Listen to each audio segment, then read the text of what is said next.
So Ken, here we are at Park the Scarlets, a long way from Stradey Park, where I played in 1989 was the last time I was at Stradey Park. So tell me, you're 249 games for the Scarlets, 14 years. You must have some great memories.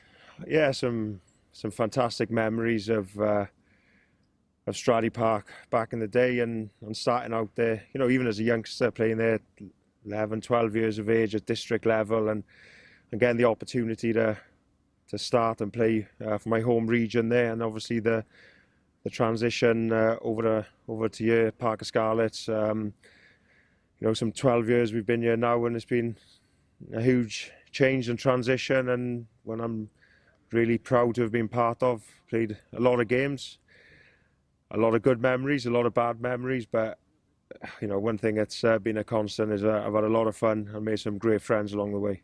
Tell us a little bit about that transition from Stradey Park, which is an iconic ground. The history there is phenomenal. I look back to the All Blacks time in '72 when they beat the All Blacks 9-3, drunk the town dry. I think every pub was drunk dry, and it must have been heart-wrenching to really pull the team away from Stradey Park to come to this magnificent stadium. I was, you know, like you said, so much history there. To be fair, we had some very good facilities there, you know, from training point of view. We'd had a gym put in and everything, but you know, it did the modern, you know, what is needed for modern rugby, the commercial side of it. Probably Stradey didn't quite deliver that on a commercial basis, and it was you know, devastating for everybody involved to remove and leave that history behind. But I think. Yeah.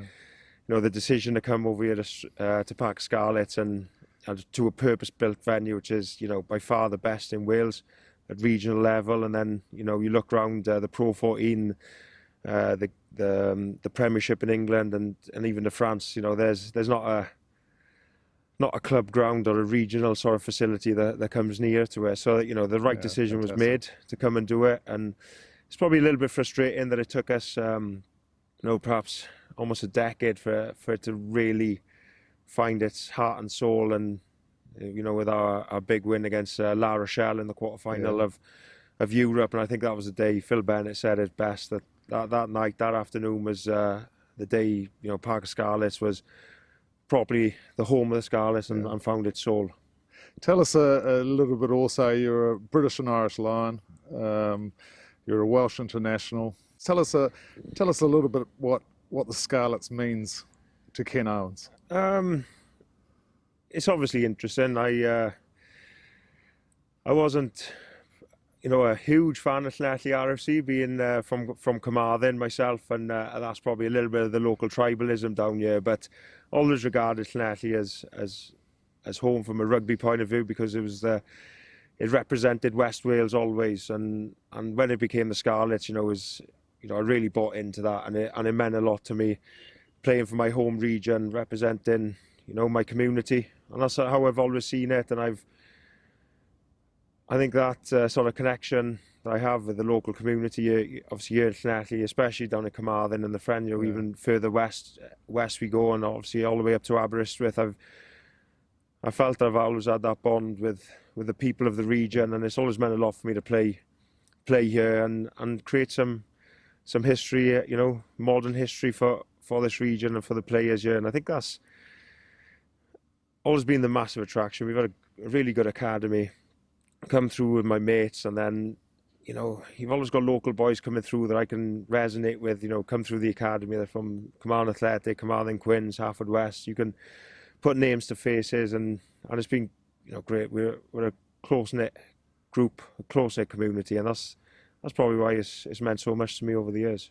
Being here 14 years, you would maybe have played against some of my contemporaries right at the start of your career and right at the end of your career. Can you mention a couple that Kevin Phillips, who's obviously a Neath player. I was lucky enough. I didn't play with Kev. I played with a man on his right hand side, and John Davis, part of the famous, you know, legendary Neath front row, the Crumich boys, and you know, I had a great time with John. You'd have played against him, and he looked after me in my first season. Shared a room with him for a year, and it was good fun. He really took me under his wing, and you know, I learned a lot from him, and hopefully I can do that. He's still playing, so I did. He played. He had a couple of games last year. I'm not sure if I'll still be playing at 51. He's doing a good job of it, but no, he was, you know, a man with a great engine. I had great respect for him, and you know, was hugely privileged to play with a guy like that. Such respected, you know, at the international level, and what he'd done in the game, and to have a year playing with him and learning off him, it was great. Probably showing my age a little bit now, but it's the flip side. I remember winding him up. I was born in 87, he was born in 69 or whatever it was, and he thought that was young, and I'm getting it the flip side now at the end of my career from the young boys born in, I think Calvin Tuaplo, who was born in 2002. Got 87, we won the World Cup in 87, and I was 22 years old, so that, if you feel old. That was a good year, 87, I remember 87 was a great year. But congratulations, you know, you come up to your 250th game, that's absolutely phenomenal. I think we had a little chat off air. I played 347 first-class games. You're at 250 here, plus another 40 odd, plus a few Barbarians games, plus a few non-internationals. You're getting close. So I wish you well. 248 games. 350, I think, was where you should call it quits. Hopefully I get a couple more years out of this body, but no, thank you very much, and you know, I just want to keep enjoying playing and play as long as I can. Brilliant. Cheers, Sean.